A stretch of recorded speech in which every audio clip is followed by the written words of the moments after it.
There's a special place that mediums call where two worlds meet.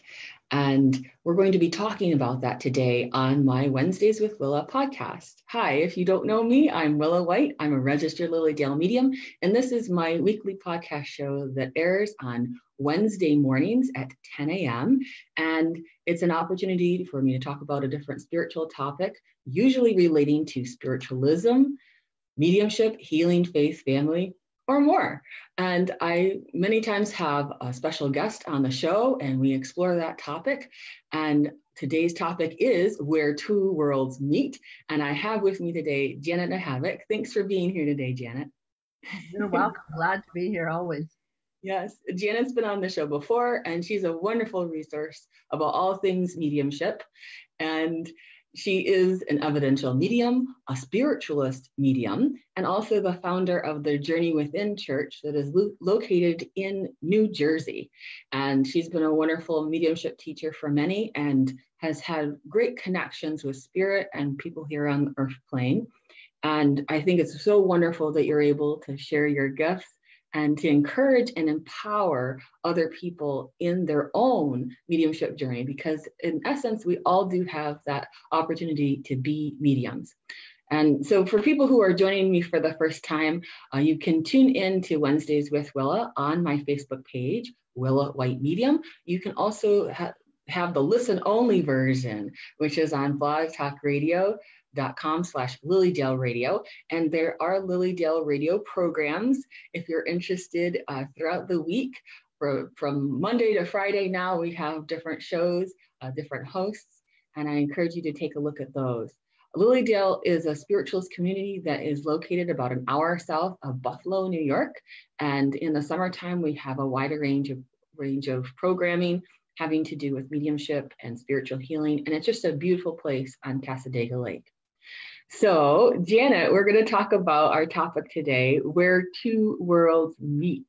And that is something that came from the book title. You co-wrote a book with Susan Giesemann, Where Two Worlds Meet. And it's about your particular story as a medium, right? Actually, Through the Darkness is my autobiography. Mm-hmm. Where Two Worlds Meet is how to develop mediumship. And Suzanne was my ghostwriter because I wasn't getting it done myself. And she's a remarkable woman. So. She is a remarkable woman. And she's been on as a guest on my show before. So I encourage people to look at the archive videos. She was on in October, and you can look back at the archive videos where Janet has been on the show too. Thank you. Yes. So where two worlds meet, I think I felt I needed to come forward with something because I didn't see a lot of intelligence being applied to, what we do. And there's to me, a term rational spiritualism, which asks us to be intelligent, about the whole concept. When I first came into the movement, which is probably 30 years ago, there was a lot of us sitting around saying, please send something, like something might drop from the sky. And it took me meeting some incredible mediums to realize we are intelligence talking to intelligence and our loved ones on the other side. And it was not just hoping something would drop from the sky, we are soul incarnate talking to soul discarnate, So it kind of really just started to change my world and the thoughts of that and our belief in mediumship. And some of you know I used to be a Catholic nun, and the reason that was important as well, as I came into it, it was okay to sit in the convent and talk to God, the saints, the angels. That was all okay, and say, please talk back. But when I said I was talking to grandma, everything said, oh no, the line cuts there. You can't do that. And that's unintelligent, really. Why wouldn't grandma want to talk to me? And why shouldn't I be allowed to talk to grandma? So, I think I've said this before, the biggest transformation sometimes in life is the one you make inside yourself. And that was transformational for me.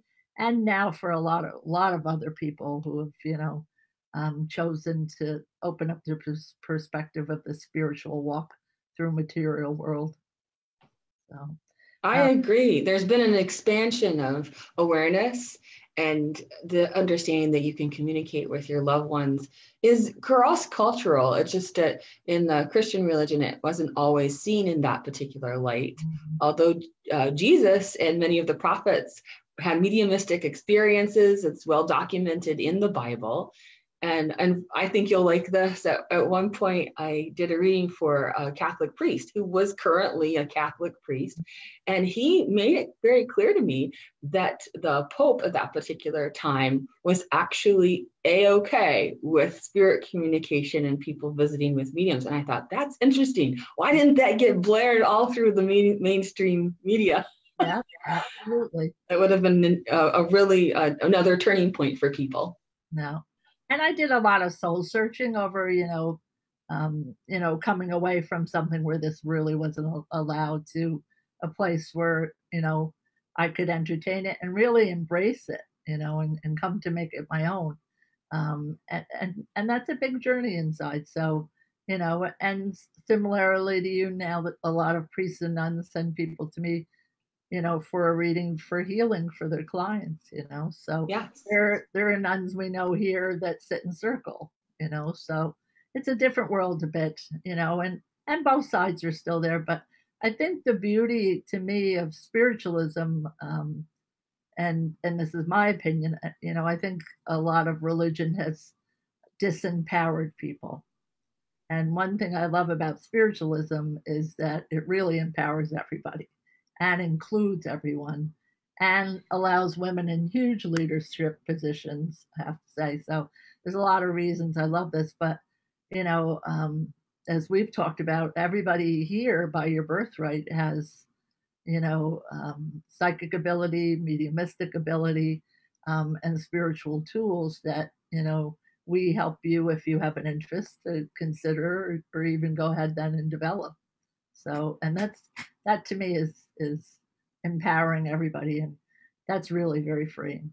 Yes, that's a very important thing to note about spiritualism, that understanding that there's no intermediary. You don't have to go through another human authority in order to talk to God, to have divine connection for yourself, and in order to talk to other souls. So that was a big it's a big selling point for many people in terms of being able to connect with their own souls, and instead of having to go with what someone else's dogmatic belief system might be. Mm-hmm. But I also see the usefulness of many religious routines and practices, and I think what's so neat is we're able to incorporate those to go deeper in our own spiritual practices and in our mediumship practices as well.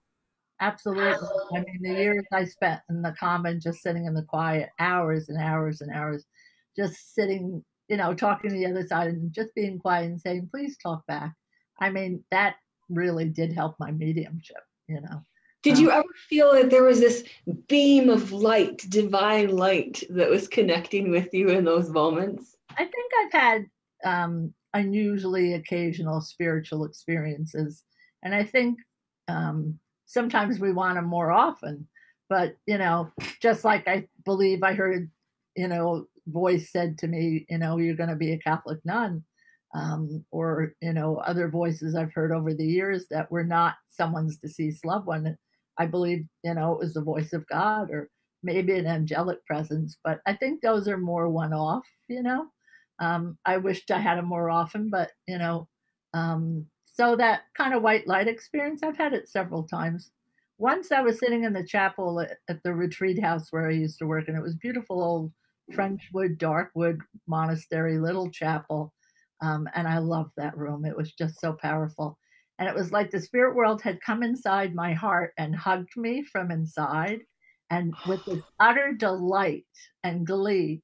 And I was like, oh my God. And I was like, I've never had that again, but I can't tell you, it's so profound, Yes. So, but I think when we start to be aware of our own spiritual power, and that word awareness is really important to me. Much like I believe, shamans have talked about our connection to nature, which when you go to Lily Dale, that property there is just so alive. Oh, yes.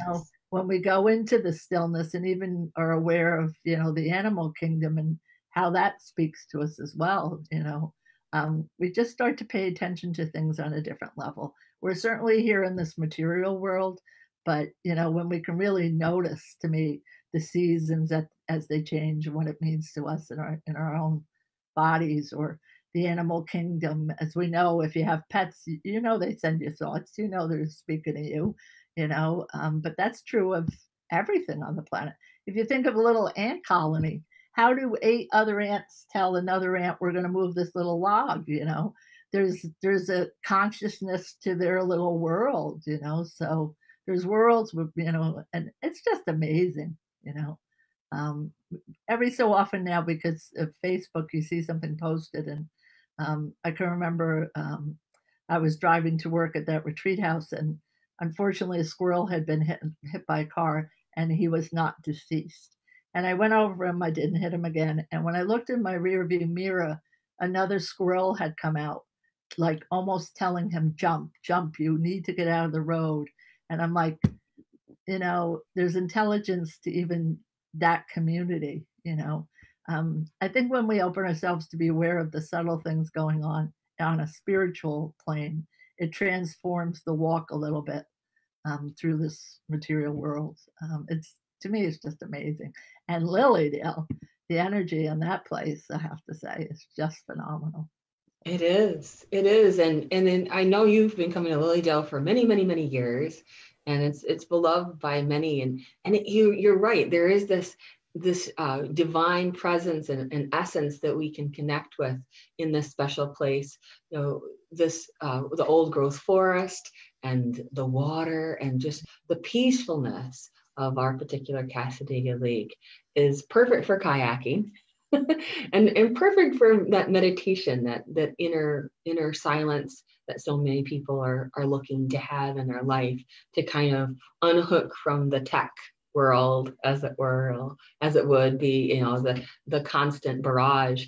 And that's something that, in your meditation as a nun, you started to recognize that you had to be alone with your own thoughts, and you started to discern the difference between your thoughts and another beings, another spirit presence, and started to sense the vibrational difference, right? That's how it was for me as well. You start to note how it vibrationally feels different when you're walking around a city or a small town, or if you're in Lilydale, there's a vibrational difference.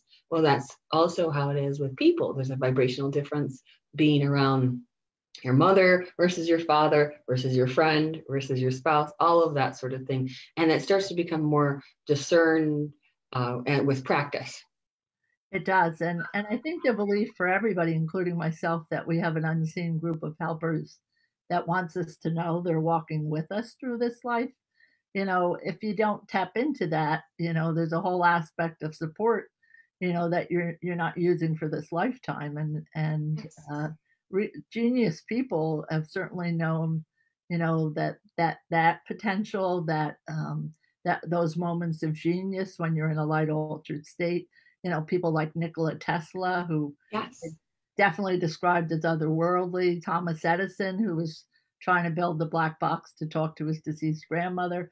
I cannot wait for someone to finish the black box, and I can pick up a little phone and hear my mother's broken Polish accent saying hello, like everyone else does. And these are the types of people that believe these are the potentials of what we're talking about. So, until then, we do have this way of communicating, but my mom's passed, and we miss her dearly, I have to say.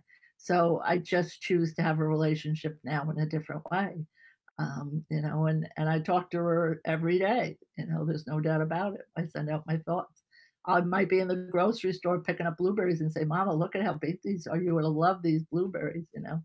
Love doesn't die. They're in our hearts, but when I connect to the other side, just like you do, it's a soul. It's someone we paint back to life for a phone call from heaven, for a little bit of time. And to me, I've watched over 30 years as this has become more accepted. All sorts of songs are written now about life goes on, love doesn't die, we don't die. People on all sorts of stages are saying, "I know my mom's here with me."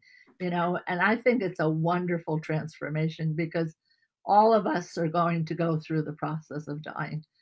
So to dispel the fear if we can, to say there's hope beyond this, and it's challenging. There's no doubts through the process of that. Life on life's terms can be really hard at times, but this belief in an afterlife to me is really, really important. Edgar Casey, who was not a spiritualist, but used to say that Andrew Jackson Davis, the Poughkeepsie seer, was the closest to what he knew of someone with abilities like his. And he had been a very Christian man, and he would pray all the time to God, I don't want to do this if this is in any way offensive to you. But what an amazing, individual, medium, psychic, intuitive, I have to say, just an amazing person. So, I think through our society and the history, just seeing people that, come to us with a credible body of work, and we look at it and I believe for everybody listening here today, you have spiritual potential in these gifts, of the spirit. So, I hope you aren't afraid to open the doors to that. If, for you want to expand your life that enhances other components that are just not of this material world. And some of the best peace that comes to me, peace and serenity, is when the material world's getting a little crazy. I can go inside. I can go inside to a place of peace, and I know God's still in charge. Wherever we're going, I know God's already there, and I know I have an unseen group of helpers that is walking with me, and that transforms my life, I have to say, in a big way. I'm sure for you too. Absolutely. And if I didn't have that divine awareness, I think life would be so much more challenging, because I draw on that prayer force. That prayer force for me is life force. And so throughout the day, I move into a state of prayer. I take a few deep breaths for that inner silence. And it helps me to have that affirmation and awareness that in a conscious way of the divine presence in my life. And then, loved ones that show up. And through my work as a medium, it just further affirms that for myself and other people. I know we wanted to talk today about some of the ways that people could develop this for themselves, the tools that would empower them to feel more connected with their loved ones in a personal way themselves. As mediums, as professional mediums, we are able to help bring in loved ones from spirit so that they can then talk to the sitter and be able to have a conversation. Sometimes it's a counseling session, so however it is. But I think it's nice that certain people, they're able to develop to a point where they don't need a medium, that they get very powerful understandings of communication with their loved ones. And for some, that can be very instant, and for others, they need to put more practice to it. But let's talk about some tips some tools that people can work toward if they want to empower themselves. Sure. I think too, because Lilydale has such a wonderful healing temple, as well as we have a big focus on healing. It's a stressful time on the planet, I have to say. Maybe it's always a stressful time on the planet, but it seems, with COVID and with everything as it is, the idea of focusing on your breath, going into the quiet, and just focusing, trying to really ignite the inner healer within you, to put back into balance anything that is out of balance, to participate in the belief of healing. That was foreign to me, I have to say. And over 30 years, there have been times, I would spend a whole summer in that healing temple because I'd gone through something in life and just weeping as the healers worked on me, the openness to be able to be participating in that. For a person that was like, I'm tough Polish, I can do it myself, I don't need nobody else, to, let me go sit in that healing chair because I want my serenity, my peace back, my middle spot.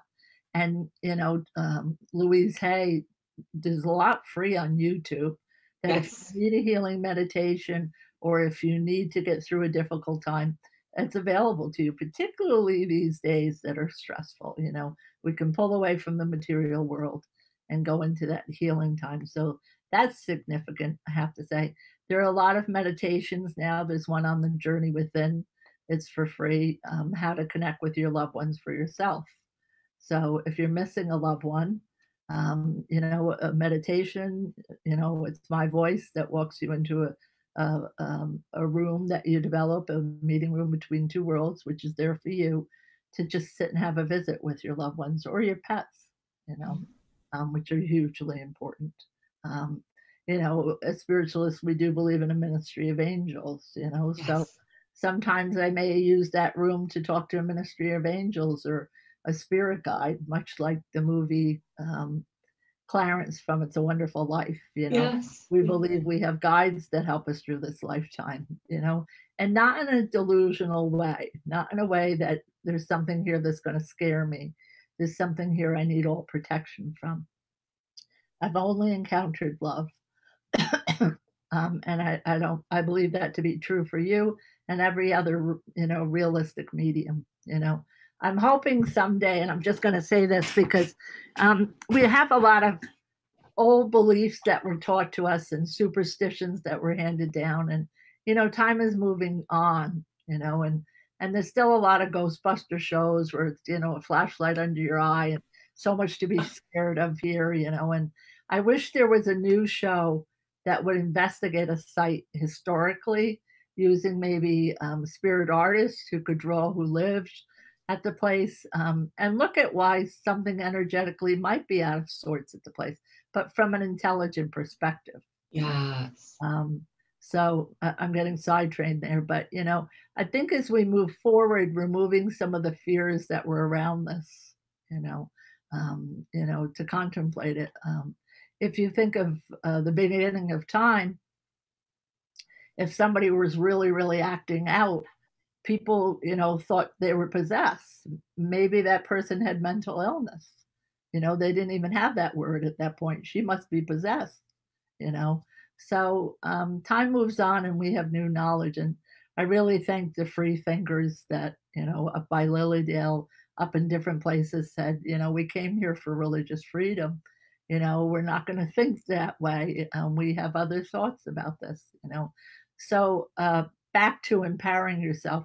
You have psychic ability. Everybody does. If you choose to go into that awareness, if you choose to go into what Willa was talking about, there's an energy, there's a feeling to when you meet someone, you're just not blatantly looking at them. It's almost like the colors from their aura. You may get a sense of, I know you're dressed to the nines with all this beautiful jewelry, but if I look at your energy field, you're falling apart,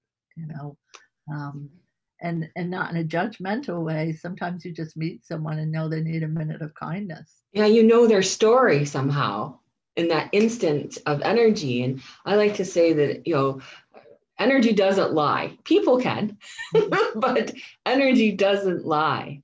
And that's, it's not about invading their territory necessarily. Certainly as mediums, what we do is we know people are coming for the purpose of a reading, to connect with their loved ones. And therefore that's the intention that is set for it.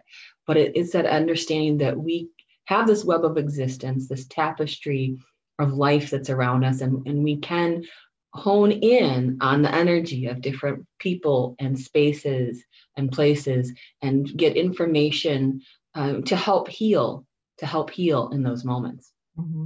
And in life, let's say you're looking to buy a home, and when you pay attention to how things energetically feel, you walk in a house and you feel, does this feel right to me? And there's some houses that should be absolutely no, or if you're intuitively paying attention to your psychic feeling, or as mediums even used to say, the solar plexus area, you're feeling about that. They called it the second brain, because when you get a gut feeling about something, sometimes you'll meet someone and you just know, I'm going to step back here. Mm-hmm. I'm just going to step back here, So we have this inner Geiger counter without words, and I think it serves us, So the those are some of the things you could look at developing for yourself, certainly communication with the other side, but certainly this profound, as you were talking about, this place of prayer that we can go to, this place of guidance, and I've used this now with my nieces quite a few times. And actually, I heard Oprah Winfrey talk about this once. She said that in her house, when she walks into her house, she has a picture of like 100, maybe 1,000 slaves, and she believes it's very important for her to move her whole culture ahead. And when she would go for really big events or really went to try and like get hired for something very big, she saw that presence of that 100 people walking with her. So when my niece was taking her bar exam, I said, I want you to imagine 100 lawyers walking energetically with you that had passed. And you can just feel your shoulders a little stronger through it, So, or if you're going to speak, see yourself up there with people that really were very good at that. It just makes you feel a little bit stronger. There's so many little tools you can use, that apply to us in this lifetime and navigating this material world, and that's not even touching the potential of mediumship, which all mediumship is healing work.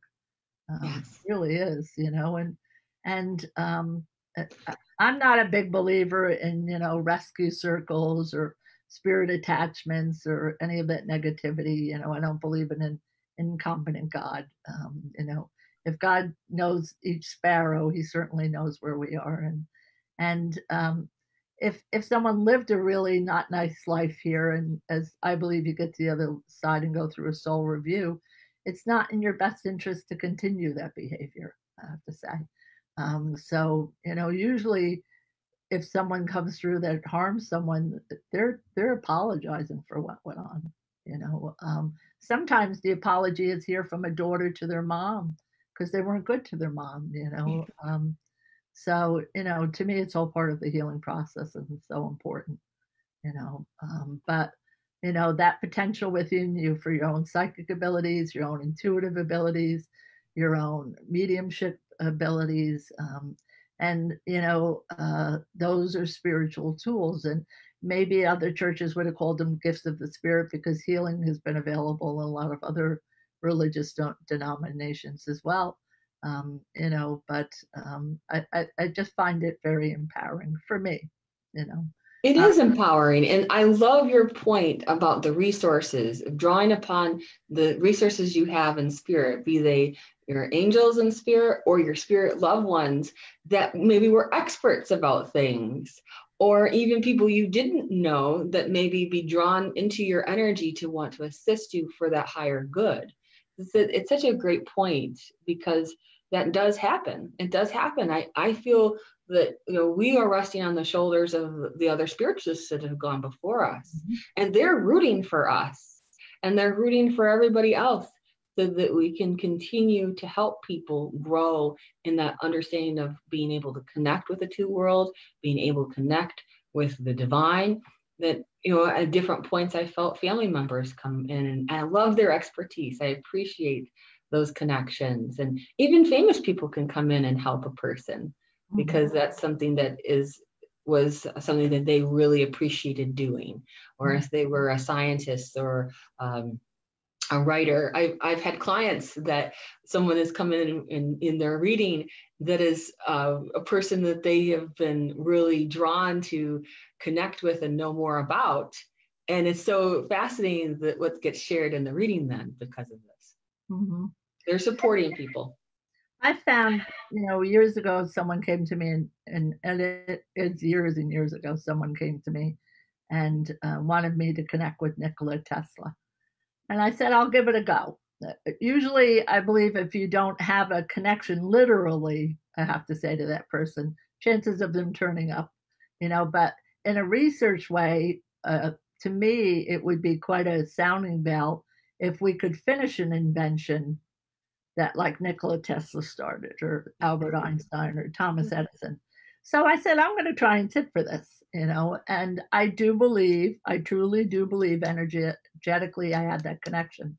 But me, the breakdown happened when he showed me things because I did not have an engineering mind that I could not describe. And that was the breakdown in the potential of that being successful. Now, if you had an engineer or someone very scientifically minded that was a medium, could they finish it? I think yes, I have to say. So there's new frontiers to move into, really, you know. But that was the breakdown and what that attempt to me of an example was. And that is such a good point, because we don't understand many of the things that spirit gives us. We have, and in fact, famous people have come to me, and I didn't know they were famous. Mm-hmm. I didn't know, but I know I described them perfectly. The things that, you know, some things they were involved with, and the person's like, yes, that's so and so, and I'm like, really? I guess, you know, I'm not starstruck. I just thought of them as just folks, and I think that can happen. And then also that breakdown, as you said, we don't understand. It's a world that's not something we've personally explored. And but I think if more engineers were able to sit and access that, to really let that be the thing that is the tipping point for them to get inspiration, divinely so, it could be an amazing world. I think it was Thomas Edison used to sit before he was going to take a nap. He had a brass ball that he would sit, and it would rest on his knee, and he would go to take a nap. And when the ball would drop when he was falling asleep, he believed the greatest inspiration came at that moment to him. So he was known. They used to do what I mean. You know, Tesla was not afraid of getting hit by lightning. He would stand out in lightning storms. These are unusual people, but really brilliant people.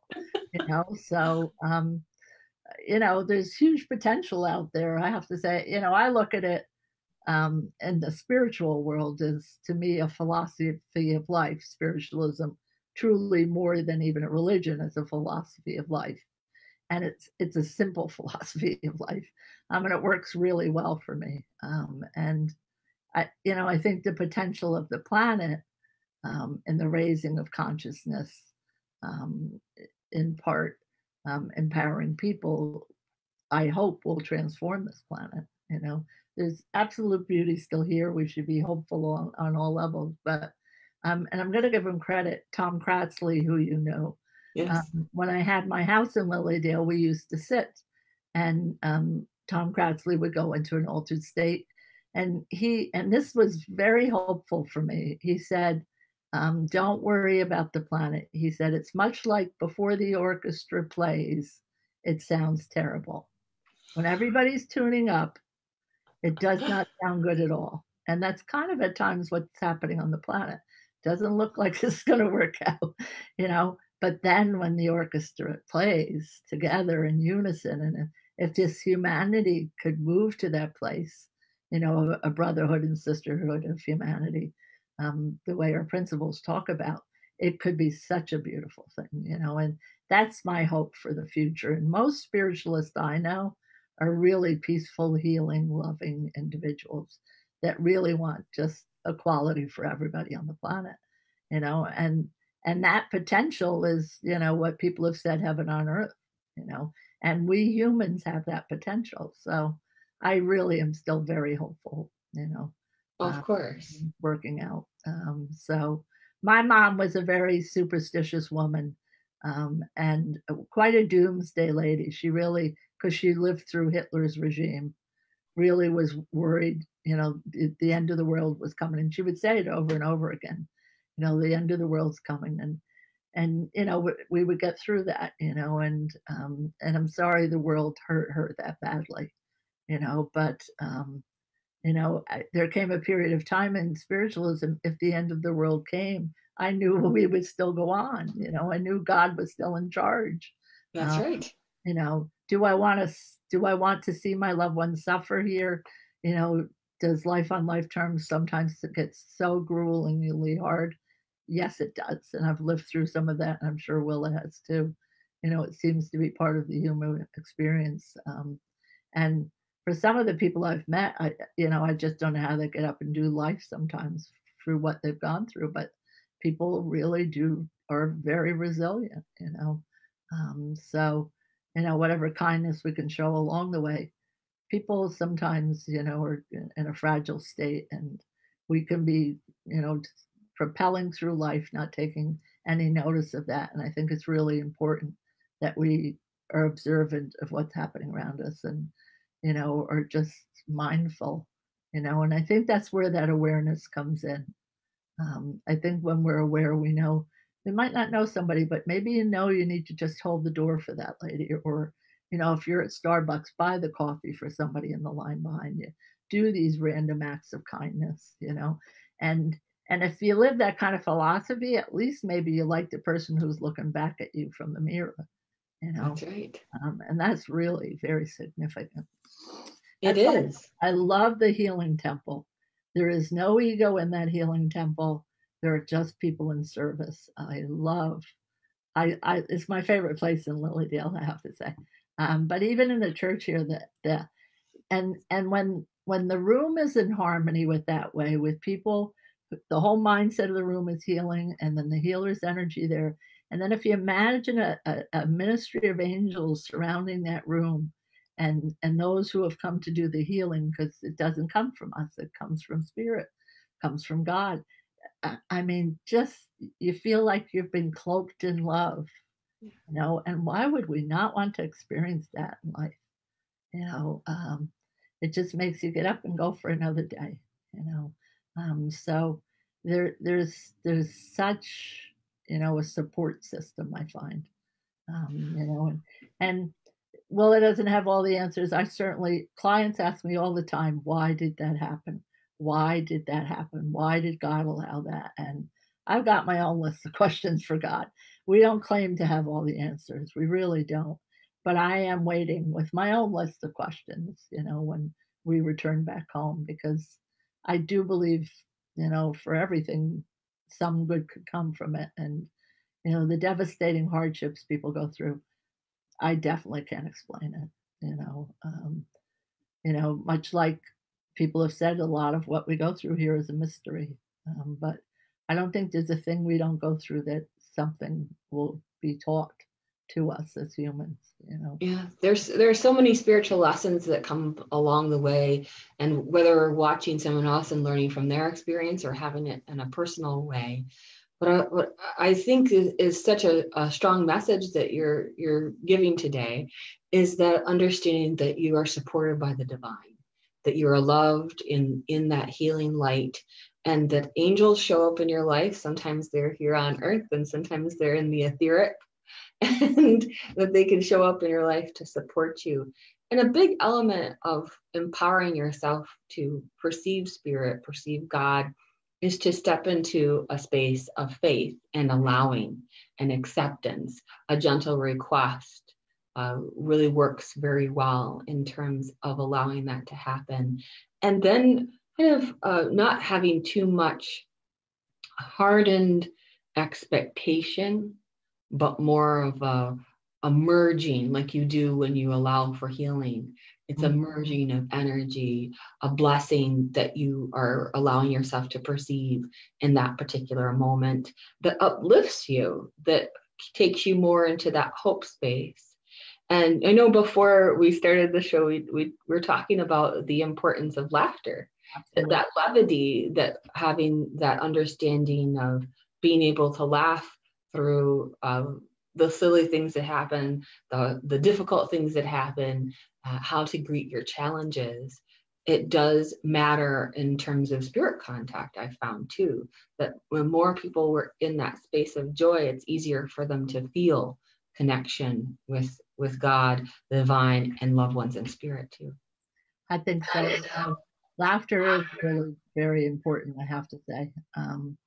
I just didn't want to lose my train of thought. Sometimes there are no words for something that's happened to someone tragically, and the only thing I can do is walk with them. Yes. The only thing I can say is I will walk next to you. And, I think I'm quite sure this was a Native American piece. When your light goes out, I can share some of my light till yours gets ignited again. And that's right. It's all we can do for one another. And to me, one of the great things about spiritualism is I'm not going to wait to die to become a better person. Right. I know we go on.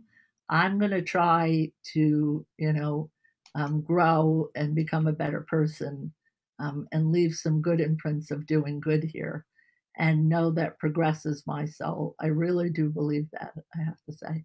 So, they say spiritualism is about talking to the dead. It's not, I have to say. It's really showing us a way how to live. Um, and that's hugely important, you know.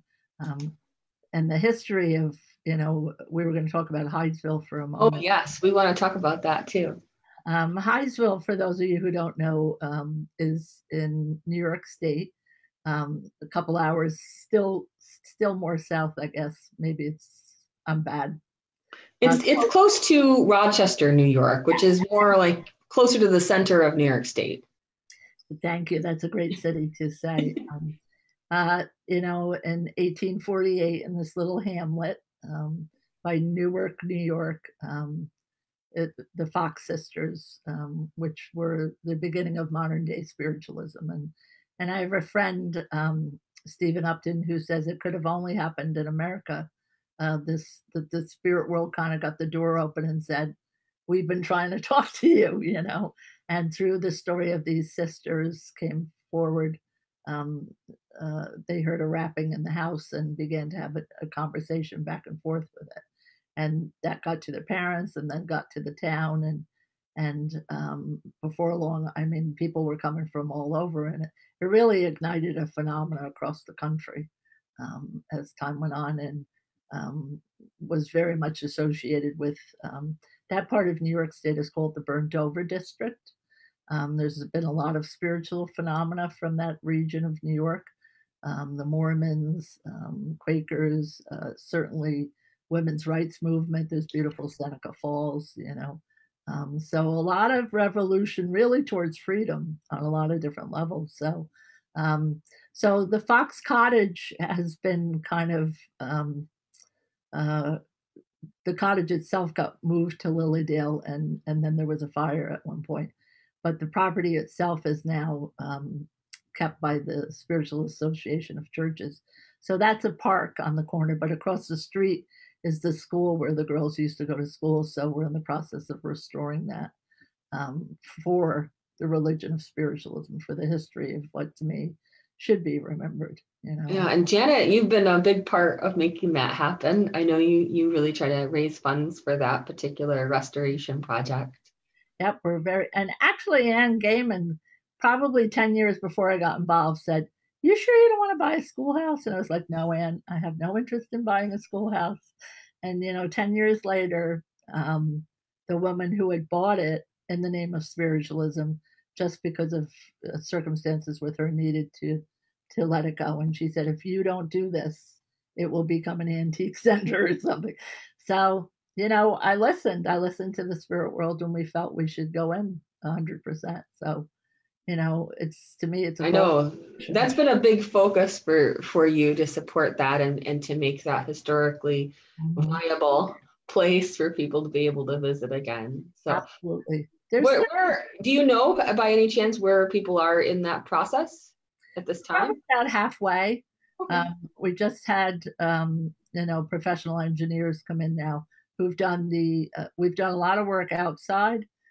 We've done a lot of, we put in a septic system, everything in preparation.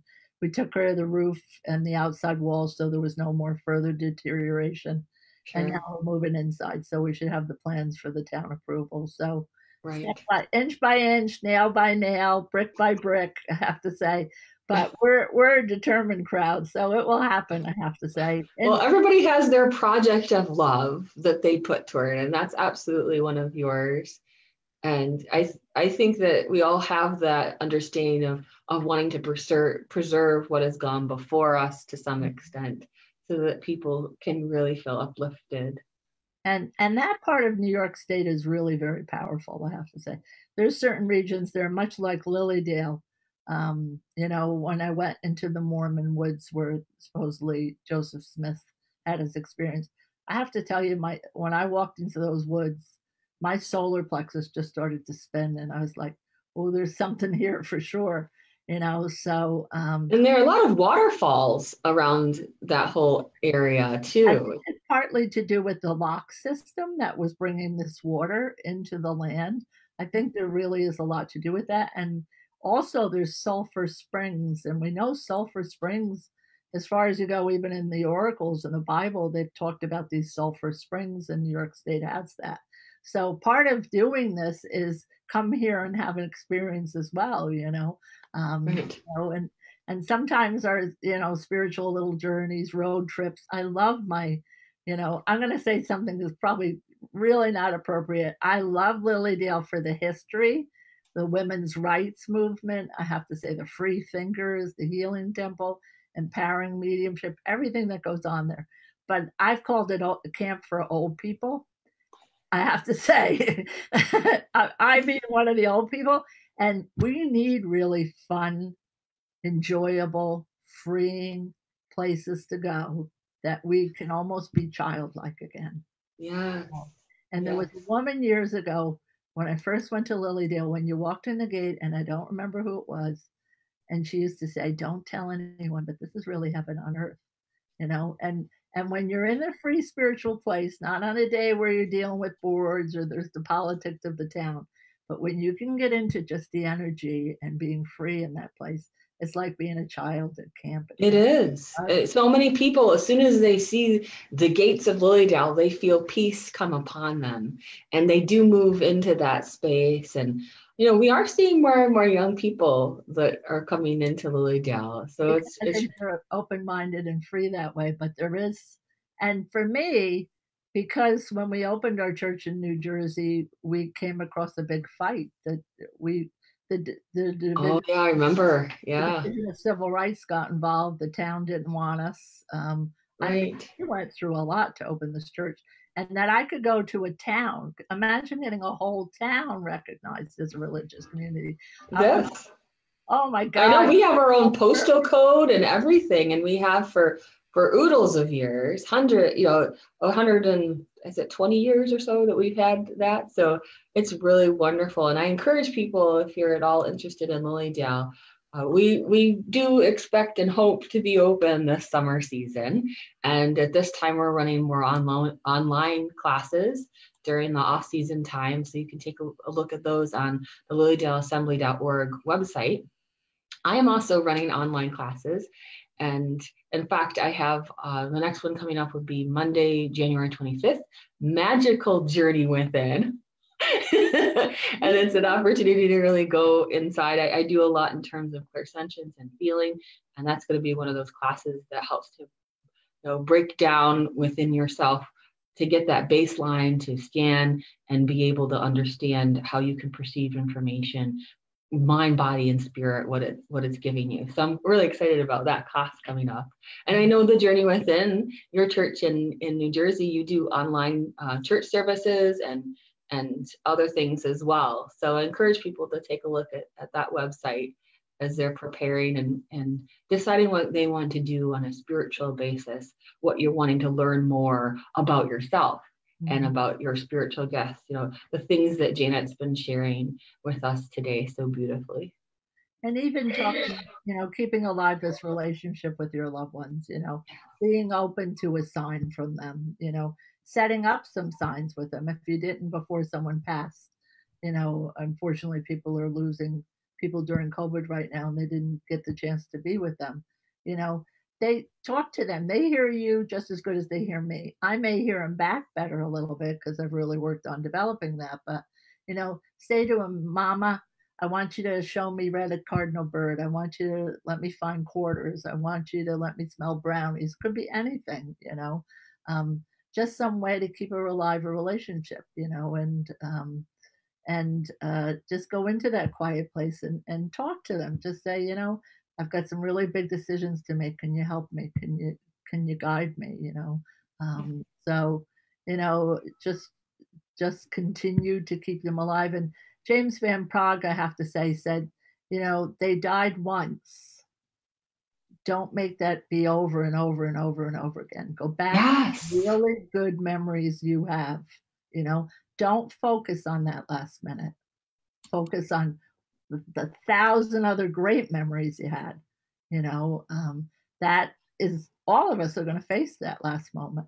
And even if they were alone, and it would be devastating to not be there, I have to say that.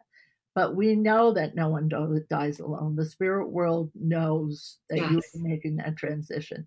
So if you couldn't be there with them at that moment, know the spirit world or the loved ones from the other side drew near. That is not happening alone. And Dr. Raymond Moody did such a huge amount of work on that.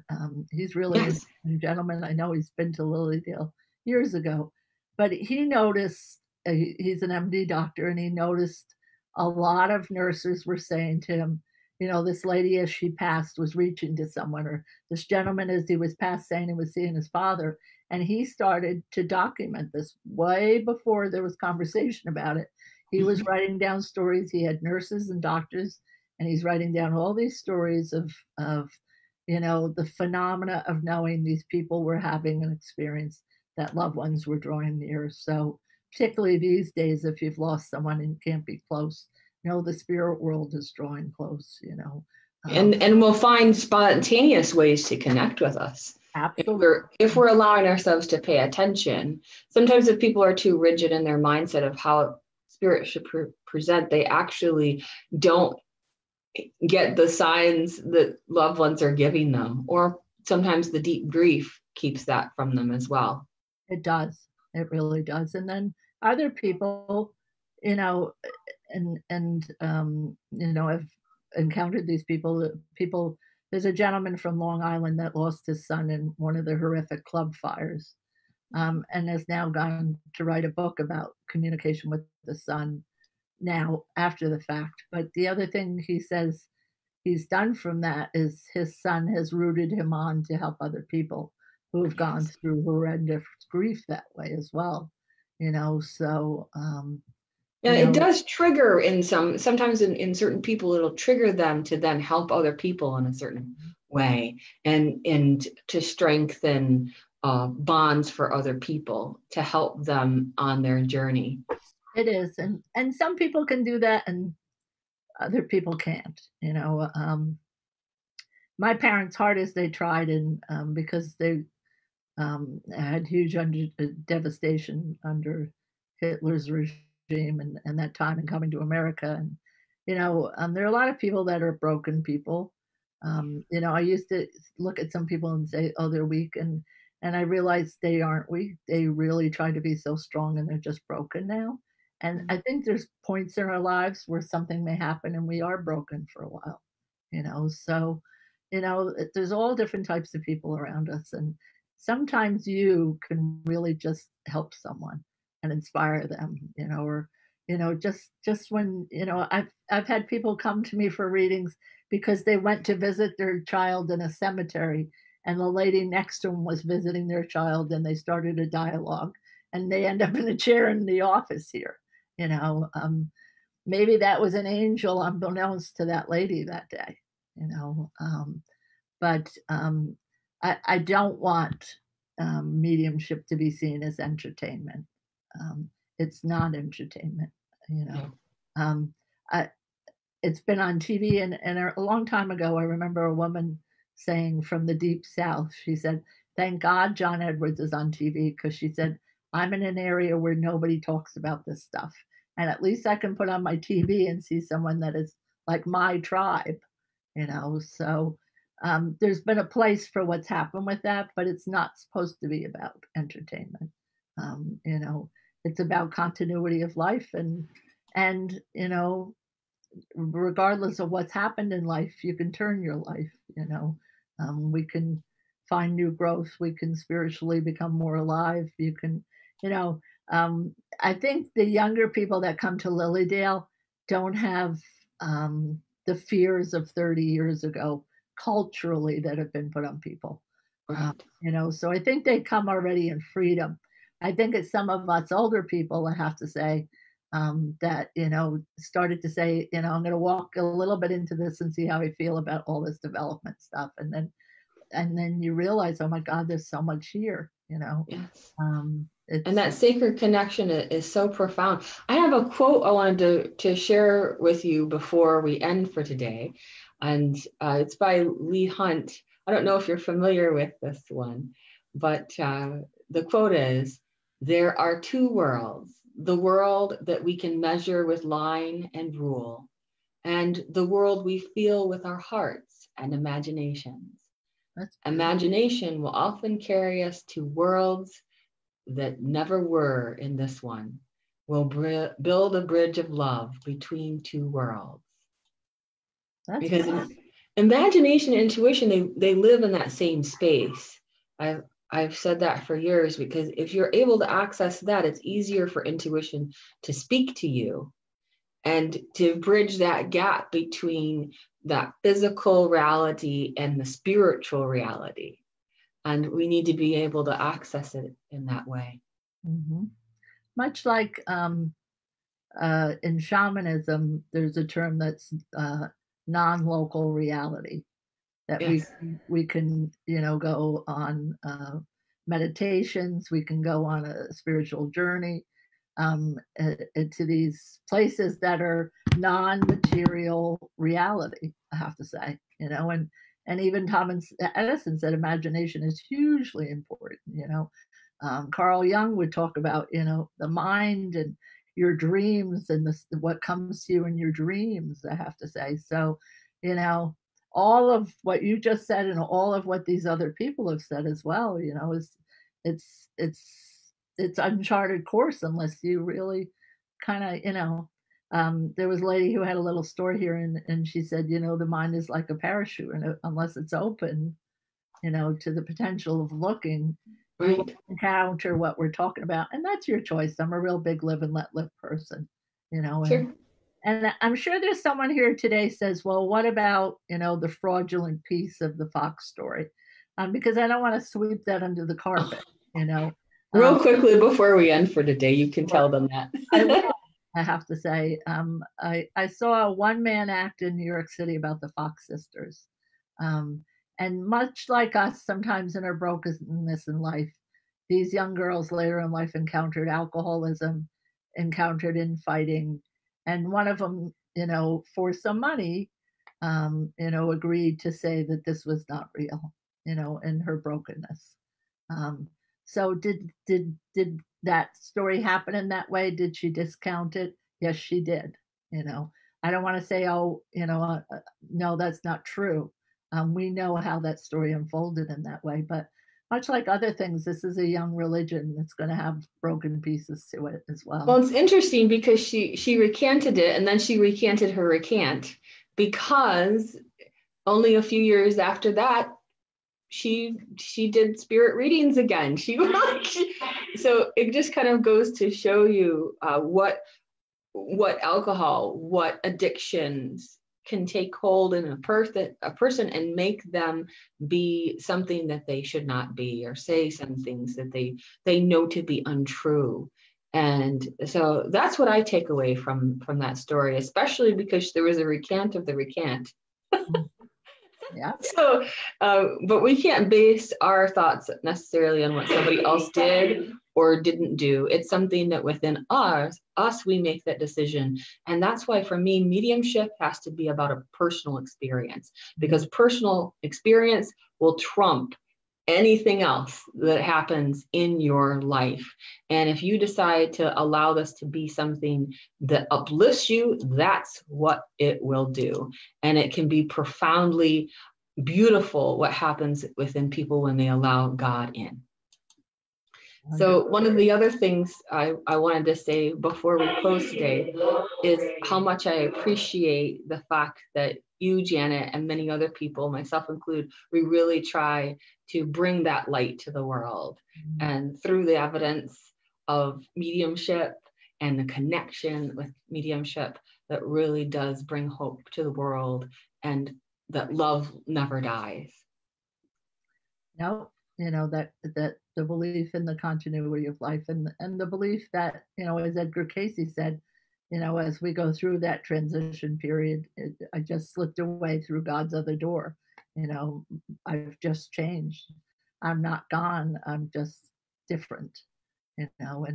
and Raymond Moody says, in part, the reason we have such a difficult time describing the spiritual realms is that the experience is not a material experience, it's a spiritual experience. So, if I were to see the color purple here, I see the color purple. Well, in the spiritual world, I blend with color purple. We don't have a word for that in a spiritual context. So, his belief was that we can't describe it because we don't have that word context. That's so, right. That's right. And so that's where it comes to training your mind. That's where training in terms of fine tuning your mediumship gifts, it can be such a crucial part of this, so that you're able to be putting words to that which you're experiencing to the best of your ability. But that's what fine tuning or training your mediumship skills can lead you to, so that you're not just in that vague, ineffable world, that you'll be in that realm of the clarity that you can bring to things and to situations. And I was just going to say thank you, because I know we need to end for the day. If there's one last thing you wanted to share before we do so.